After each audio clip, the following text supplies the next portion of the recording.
Бишкектеги орус тилдүү Наристе бала бакчасы эми мамлекеттик тилде иштейт. Мындай демилгени башкы прокуратура сунуштаган. Ал башка кызматкерлерин жана ата-энелер тарабынан колдоого алынды. Бала бакчада прокуратура кызматкерлеринин балдары тарбияланат. Анда 200 бала бар.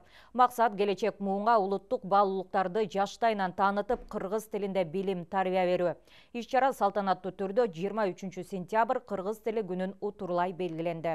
Биздин максат бала кайсы тилде сүйлөп чоңойсо, ошол элдин маданияты жүрөгүндө калат да. Эгерде мам, пап деп чоңойгон бала эртең кыргыз тилин маданиятын сиңирбейт.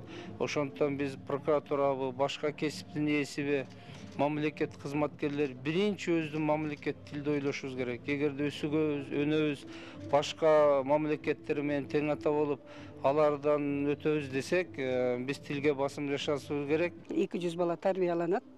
Ошонун 140 ошо прокуратурада иштеген кызматкерлерибиздин балдары.